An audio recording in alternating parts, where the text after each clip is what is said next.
Hello, and welcome to another episode of Engineers in Cars Fetching Friends from the Airport. We're doing another night shoot tonight, so that means you won't be able to see anything. So just listen to us talk. Let's see who we have tonight. We're in San Francisco at SFO, and we're picking up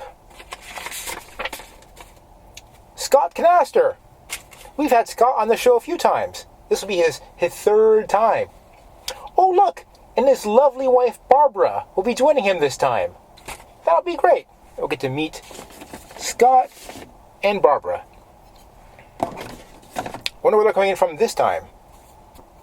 Scott's been flying around quite a bit these days. I just got a text from Scott and Barbara. They're at door 8. Let us pick them up.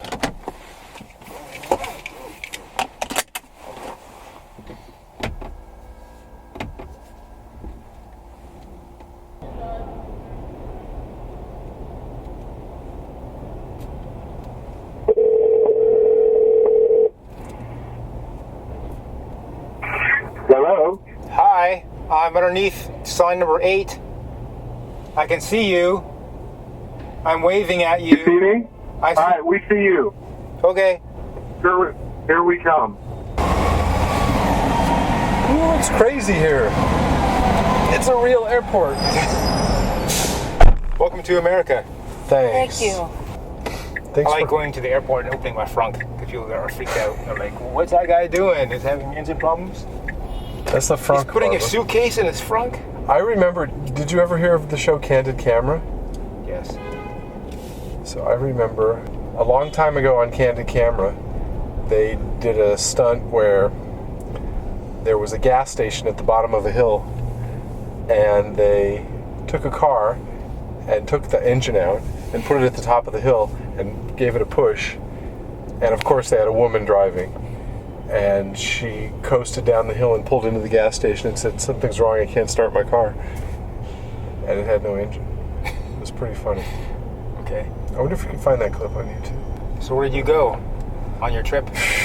Where didn't we go?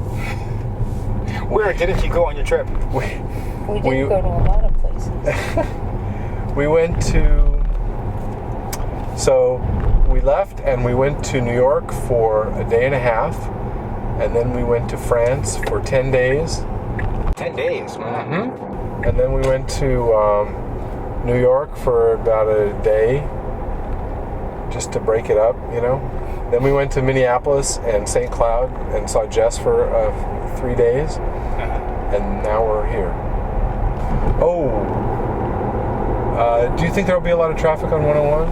Because of the... To the what? There was a soccer game at Levi's Stadium. Soccer game? You're in America. You're not back in France again. And yet? There'll be no traffic. Look at 101. It's clear. There's not going to be traffic going south on 101 for all the year. Right. We'll get on 85 Right. before there's any traffic. Yes. No, it was the very first event at Levi's Stadium. Soccer, of all things. I know, crazy, huh? You think it'd be the real football? That's the reason why they made it. Yeah, they made it for the American football. Yes. But for some reason, the Earthquakes got the first game. There's going to be a American football game there in 2 weeks. The 49ers? Yeah. It's like a real season. No. No? Exhibition game. Oh. Who are they exhibiting against? Denver. Oh. But I want to go out there and just hang out and just see what the scene is like, and not have to pay a lot of money and go in to actually get a ticket into the stadium. How do you plan to get into the stadium, though? I don't plan to get it. I don't plan to. Oh, I just want to be around. Just see. I want to see the crush of people and the whole scene. I think it'll be fun. For me, that's my kind of fun. Okay. But you still have to pay for parking probably for that. I'm not going to drive anywhere near that place. I thought you wanted to walk around it. Well, I want to park somewhere and then walk. I want to park a reasonable distance away and then walk. I just have to figure out where to park. Because when they have a game there, it's going to be a massive traffic and parking event. They're closing streets and doing all sorts of things. If you take the light rail. I don't want to. I just want to walk. The light rail will be full of people, won't it? Well, that might not be a bad way to go. Well, if you take the light rail after the game has started, but you want to see it. I want to see before. I want to see the pre-game scene. Then take the light rail like 3 hours before the game starts. I might do that. People are selling tickets for hundreds of dollars. Is that like the regular price? Hundreds of dollars anyways? I don't know what the regular price is, but usually exhibition games people don't even go a lot. Yeah. But I think they'll go to this one because they want to see the new stadium. Yeah. Of course, Keith gets free tickets probably because he's the mayor or something He's the mayor of City Hall. of Santa Clara. Yes. I don't know. They're probably not allowed to accept gifts because he's a appointed government official. Yeah, but usually in the city, the high officials do get free tickets as part of their. He's not high though. No, I just like to make fun that he is. Pretty low. So tell me about France. I think it's funny that before you left, you were very happy they learned how to say dog in French. And then you befriended the dog while you were there. I know. I think you only befriended the dog because you knew how to say it in French. Well, what I really wanted to do was feed the dog an apple because I knew how to say that. Yeah. La chienne mange la pomme. But I never got around to doing that. And we had the dog and we had apples. You had apples and a dog? I could have done it at any time. That was a perfect combination.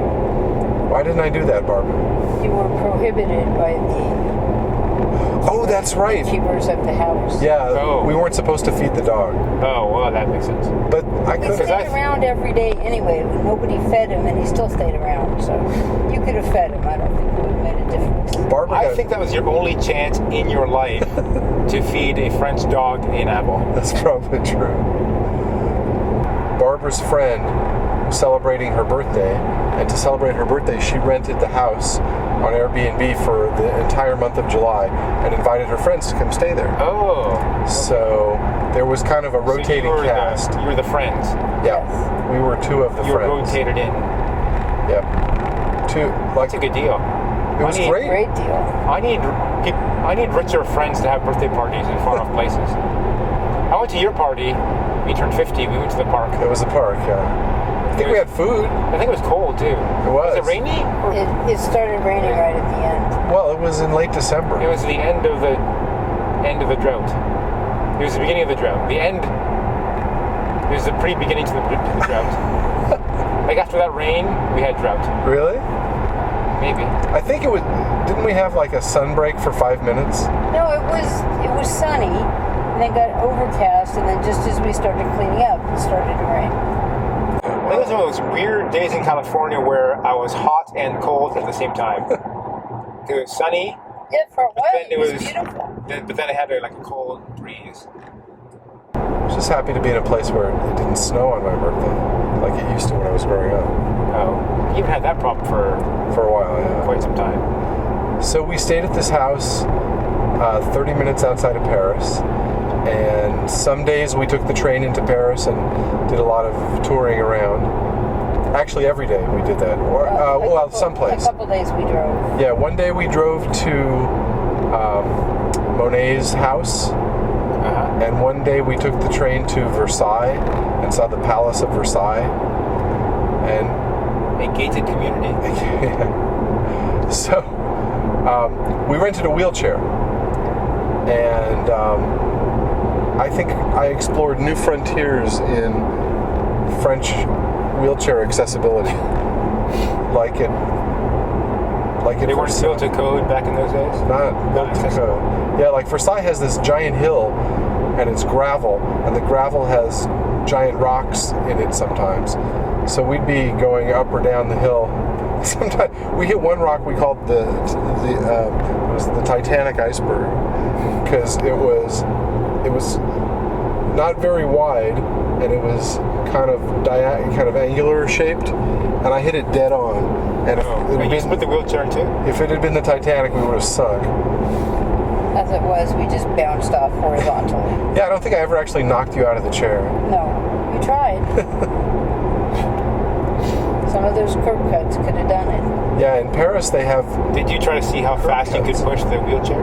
not really. I just tried to not die. There were not a lot of surfaces where we could do that. Yeah. Like in Paris, a lot of the streets and the sidewalks are cobblestone, or they're stones, and the stones are different height, which makes it very bouncy. Bumpy. Yeah. And then they will have curb cuts at the intersection, but it doesn't go all the way down to the street level. It just goes down to like an inch high.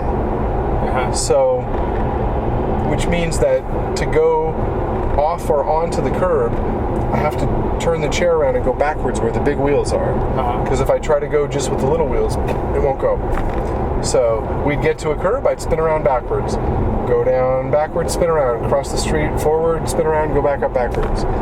Did you get dizzy? No. Because I did. How did the French treat you? I thought they treated us pretty well. Remarkably well. Pretty much every Unlike the museum. stereotype. It's like a myth or a stereotype that they are snooty to Americans. I have a small sample size, so I don't know. Everybody that we came in contact with was really nice.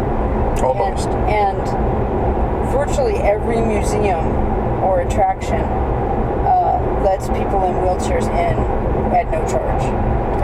Gratuit. Not only that, they wheel you to the front of the line, so you get in front of everybody who's waiting in line to buy tickets. So we bypassed the whole line at the Louvre and the whole line at Versailles. The Louvre has like a pyramid outside, Yes. and then on the inside it has an inverted pyramid. Is that right? Something like that, but So I it's don't. really a big cube, or am I just imagining it wrong? There's some kind of inverted pyramid, but I don't remember seeing that. I thought you were there, right beside the Apple Store. Well, so there's the big pyramid and That was the outside one. and then two little ones.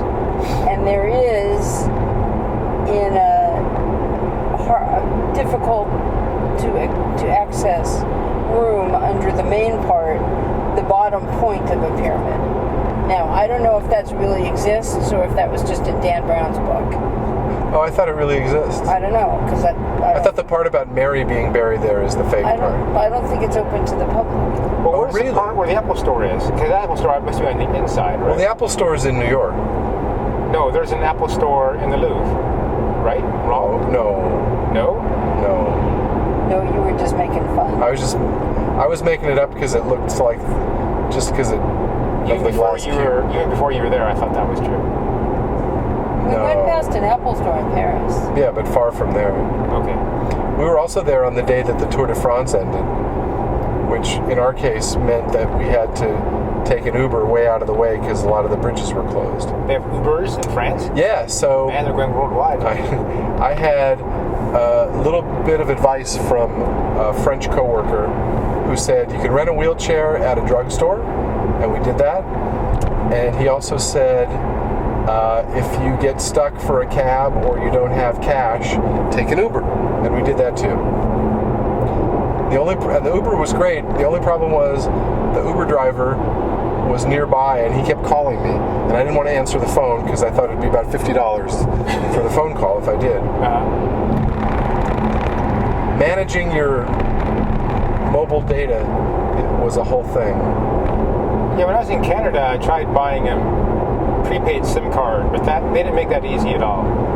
And so I think in the future I'm just going to go to my carrier and say, give me the international plan. Yeah, that's what we did. I read that we can't use the prepaid SIM card because our phones are locked, and they won't unlock the phones until the contract's up. My Verizon is international unlocked when you buy it. Well, Right away. that's better than our AT&T one. There's a new law that passed while you're gone. Congress signed a law that says they have to lock all the phones. Really? Something like that. Well, that'd be I don't know if the details. Maybe if you're still under contract, you can't unlock it. So I had 800 megabytes of data, and I used 799.58 megabytes. Were you in the airport trying to use the last of your data? No, just because you paid for it? No, I didn't want to go over. I didn't mind if I got to like 750, 780, that was going to be fine. And we ran into a friend in Paris, like an old friend that I used to work with 20 years ago, and I got on their vacation email update list, where at the end of every day they would send out an email with everything they did that day. So yeah, sure, put me on the list. So I got the first email that night, and it had 20 photos in it. Oh. So my data usage went... And you weren't using Wi-Fi anywhere? We had a lot of trouble with Wi-Fi. So the house has Wi-Fi. It has fast DSL and Wi-Fi. Because I asked Barbara, so there's going to be Wi-Fi at the house, right? Yeah, we checked. Yeah, good Wi-Fi. So we got there, and the DSL line was dead. Because we got there, they said, oh, we're having trouble with the DSL, with the Wi-Fi. And I said, oh, I'm going to fix that. I'll make my laptop into an access point. Right. So I connected up directly to the DSL, because they had this old airport base station. It looked like a space? No, they had an Airport Express. Okay. So I connected my laptop directly. I said, I'm going to be the tech hero around here. And I couldn't get an IP address. So it was the DSL that was broken, not the DSL was dead. All I could get was a 169? A self-assigned address. Yeah. So I said, hey, guess what? It's dead. Okay, well, we'll call and get it fixed. You call Comcast? Yeah, Le Comcast. So... LeCast.com. Meanwhile, they somehow couldn't get it fixed. And the guy renting the house needed to do some work.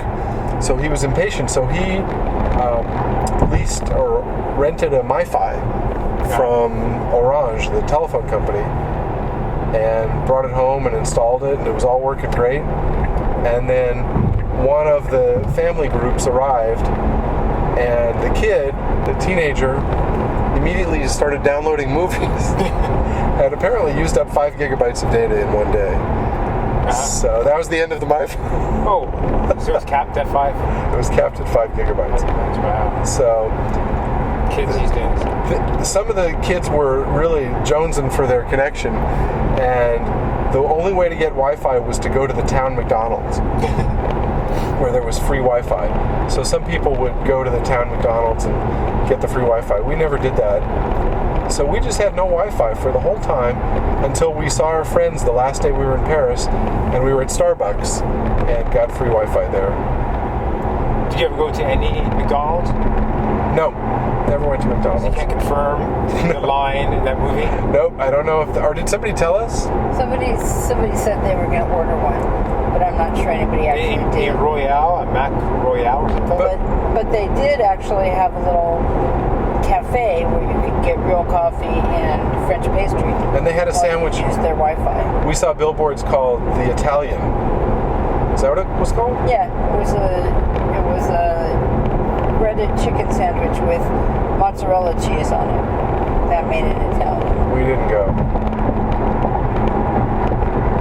We were on the train a bunch. We got week. I liked your train passport photo. Yeah, wasn't that weird the way that turned out? You just looked very serious. I was scared. It said, "Don't smile." Okay. Because you're always smiling whenever I see you. I know. Especially when you take trains, you're always smiling. So it makes no sense that you do not smile for that photo. I was afraid if I smiled, they'd kill me or something. We went to Disneyland too. Is it Euro Disney? It's now called Disneyland Paris. Oh. And you go to the authentic California one quite often, so how does it compare? Yes. So, it's like they took a Disneyland kit and they had all the parts to make Disneyland, and they put it together all different. Because a lot of the things you see are very familiar. They have parts of the Caribbean? Right? They do have parts of the Caribbean, but it's all in different order. And you know the part where you sail between the ships that are shooting at each other? So in this one, the ships are being shot at by a fort. So in this one, you're sailing up in the fort. So it's like the same scene, but you're in a different part of it. Oh. It's weird. And then, certain other things are different. Like, a big theme there is the American West. A lot of the Disneyland stuff is themed the American West. So like the Haunted Mansion is in the American West instead of being in the... That's weird. In the South, like it is in California. Do people from Europe not really understand that America is not the Old West? I don't know. I imagine they probably realize that, we have electricity and stuff now, but And we don't all ride horses. it's a fantasy thing. What was that? That's weird lights over there. Was that I think it's coming from the I stadium? think it's a big spaceship coming down. Oh, good. That'll be fun. That's the Apple campus being delivered. Maybe it's the... Oh, it's searchlights. Searchlights. I was going to say maybe it's the lightning we brought from Minneapolis. Yeah, we had some thunderstorms there. Oh, that's cool. I love thunderstorms. We don't get those around here.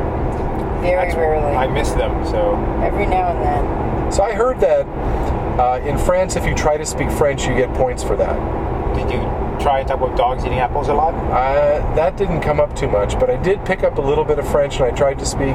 See, my strategy was that if I had to speak to someone, if I would start with bonjour, that would be good because I was speaking French, and they would say, oh, this guy is trying to speak French, but he doesn't really know how to speak French, so I'll give him points, but I'll talk to him in English.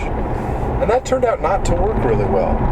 When I was in Quebec, I would say bonjour, Yes. but then they got the wrong idea that I could speak French, and they'd run off in French, and I'd be like, no, that's all I can say. So Yeah, that happened to us a few times. But I haven't had a lot of experience speaking not English in another country. So I think it's kind of a fascinating thing to try to communicate with somebody when maybe they don't speak English, because you have all these tools like gestures and pantomime and a little bit of their language and some of your language, and eventually you get it figured out. And the more complicated the transaction, the harder it is. Like if it's do you want more coffee? That's easy. Or where is the toilette? That's easy. But où est la salle de bain? salle de bain. That's the... In France, it's toilette. Oh, maybe in Canada it's called washroom or something, so it's salle de bain. Oh, that's the extra. room of washing, I guess. Yeah. So I even learned. Did you say US? Où est, where is? Oh, because in France they want you to say où sont les toilettes? Where are the toilets? Oh. And then I realized nobody really cares if you say the whole sentence. Just say toilets. That's all you need to say. Yeah. It's good enough. Like here we say urinals. Urinals? Yeah, everybody says that here. I've often heard that. Sometimes I would say two words and get a barrage of French. And I'd say to Barbara, yeah, you started Frenching at me. But we figured it out. One of the hardest... They Yes? really were very nice. Yeah? Is there an experience where they were not nice to you? There was one... Can you I don't know. badmouth the French for a second? Sure. So, like Barbara said, the museums were all free to us. Just And- because you had a wheelchair? Yep. It was said it's free if you're in a wheelchair or if you're unemployed, Okay. or there's a few other They must conditions. take your word for it. I don't know. Where do you get a card? You probably have to have a card. So we went to the Army Museum, which is also Napoleon's tomb. And when we got to the entrance, just like we'd been used to doing, we kind of went around the crowd and walked in by the desk. And we saw the entire, or a big part of the Army Museum. It's divided by time. So I think we saw all the World War II stuff. And then we were getting ready to go to a different part of the museum. World War III? Yeah. And that would have been freaky. And the guy there said, ticket? Ticket? And I said, no ticket. And I pointed to the wheelchair. And he said, ticket? And I said, no ticket? And that was like, we were at an impasse. There was no communication. So he got on his radio and he called two other guys, and there were three guys, and they had and this was one place where there wasn't much English being spoken. So they had a very heated conversation about us in French. Amongst themselves? Yes, with lots of gestures and pointing and ticket and a little bit of laughter. Was it heated, or that's just how they talk all the time? I think it was heated, and I think we were being ridiculed. Oh. Like, I think they pointed at and laughed at, ho, ho, ho, and I'm not sure what was going on, but I was just kind of waiting for it to end to see what was going to happen. I figured probably we'd be killed, but what happened instead was, finally, the first guy took his radio and said something about ticket desk, and he said to follow him, and we followed him all the way back. And and sometimes the elevators are stuck way in the back, and we had to go in the elevator, and we were on a different level. And we went all the way back to the ticket desk, and I thought, he's going to either throw us out or make us buy a ticket, which is fine, so I'll buy a ticket. And we got to the ticket desk, and he pointed up at the front, and I went up to the front, and the woman there handed me 2 tickets. And on the ticket it says gratuit, free. So you should have gotten free tickets instead of no tickets. Yeah, so the whole scandal was because we didn't have free tickets instead of no tickets. So there's no verification that you actually need a wheelchair. So if I went to Paris, I could rent my own wheelchair and then go for free to all the museums. You could, but you couldn't do well at Disneyland. At Disneyland, you can rent a wheelchair just no matter who you are. But when you go to a ride, if you want to use the wheelchair entrance, they won't let you unless you have, what was it called? The card of green? The green card. There's La carte de vert. vert. Yeah, what you No, said. you don't say the T. Vert, yeah, you're right. So we went, I kept forgetting that you're half French. We went to, you have to go to City Hall at Disneyland, because it's Disneyland, so they have City Hall. And they have to give you a card in order to get disabled access. And it's kind of a crazy thing. So first of all, we go in and we say, yes, we need the card. And the guy says, okay, do you have a statement from your doctor? And Barbara said, no, did not bring a statement from the doctor. The guy says, great, can I call your doctor? And Barbara says, no, it's 5 a.m. You cannot call the doctor. And so things are starting to melt down. And I thought, this is not going to happen, or I'm going to have to be mean to him or something. And then we remembered that she has an ID for her handicap placard. And he said, oh yeah, that's perfect, that's great. And I'm thinking, why didn't you Ask for that. So that was great, that was perfect. And so we got the green card. A different meaning of the green card. And it's kind of crazy because it's not just a card that says you can go in. It's got like 20 different check boxes to describe your disability. And you have to pick the one. So there's like person with 1 leg, person with 1.5 legs, person who cannot stand, person who can stand but not walk, person who can walk a short distance. And then there's what were some of the mental ones? There was mental illness. There was autism. Autistic people can walk just fine, can't they? Well, yeah, but maybe they can't be around loud noises. A lot of the people we heard speak English at Disneyland were British. At Disneyland, all the employees spoke English and French. But they try really hard to get around the whole language problem. Like on the rides where in California there's a lot of narration, like the Haunted Mansion, there's a narration the whole time. In France, there's very little narration. And what there is, usually it goes for English for a little while and then French for a little while. So they just kind of try to just like not have it spoken too much. And the signs are bilingual. It was like Quebec, man. Yeah. Or all of Canada.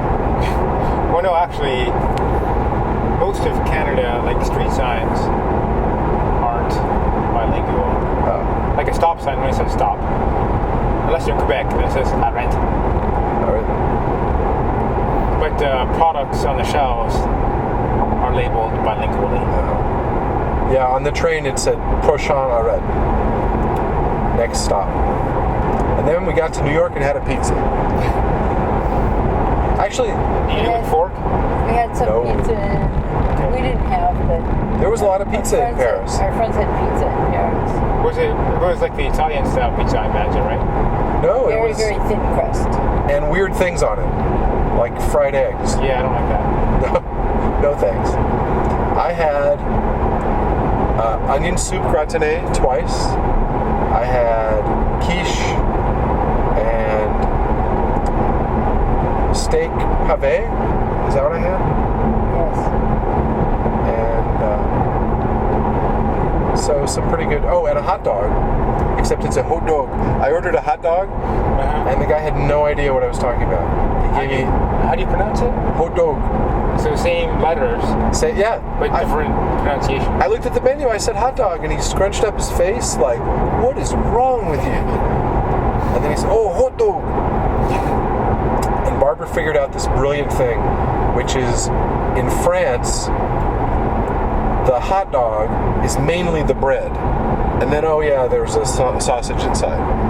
And when we were in Austria, the hot dog is the sausage, and there's some bread around it so you don't burn your hands when you're holding it. The focus is completely different. We had a fun experience. They have one of those hop-on, hop-off tourist buses. So we got on that just to ride around and see stuff. And on the second day we did that, we were riding to, we wanted to go to a particular neighborhood, I think, just to see it.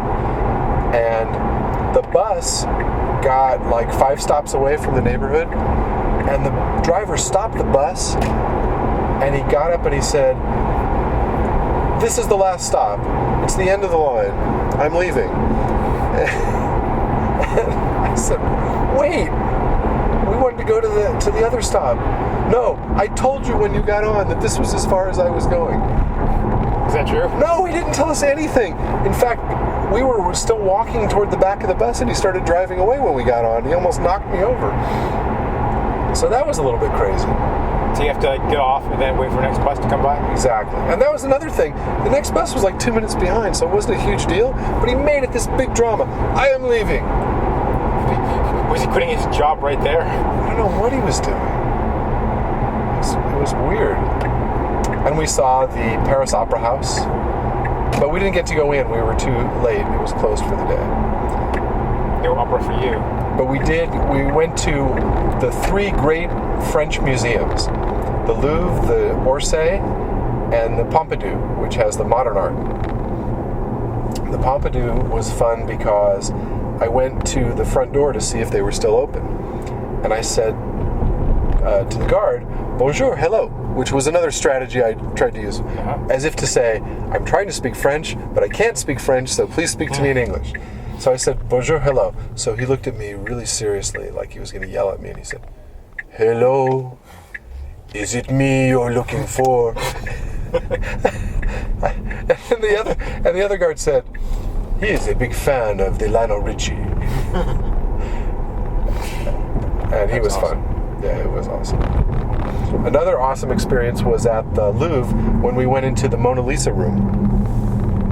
And it was just a mass of people trying to get close and take pictures.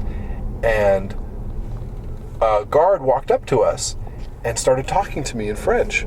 Like, he was gesturing like, to get close or something. Like he was going to help us clear some space to get close. And I said, "Can you speak English, please?" I said, "Can you speak English, please?" And he said, "I am speaking English." I just didn't understand him. So that was kind of the low point, was when I asked a guy to speak English who was already speaking English. At some point in the trip, I started seeing waffles for sale, because that's a big thing there. And then at Disneyland, a lot of the little carts and things had waffles. And I thought, I gotta get a waffle. So our room came with this dining plan, or we bought it with a dining plan, where you get, there's a breakfast buffet, you get lunch and dinner at a nice restaurant, and you get a tea time snack, they call it. So I went up to the cart for the tea time snack because I started craving a waffle. Gotta have a waffle. It smelled so good, and I hardly ever eat waffles, as you may notice from our breakfast. And she said, "Oh, sorry, you can't use that at the walk-up carts. You can only use it inside, even though it's called exactly the same thing on the menu." So ever since then, I need a waffle. So I'd like to go somewhere tomorrow to get a waffle. Okay. Which I don't think they have at Hobie's. Hobie's doesn't have waffles. So if you don't mind Well, pretend it's your pick. Okay, thank you.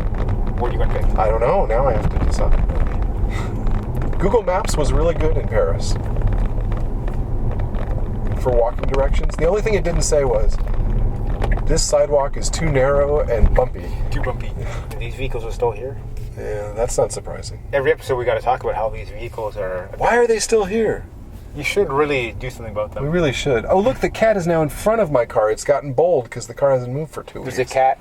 It's a neighbor cat. Is it on your car right now? No, it's just sit on the driveway.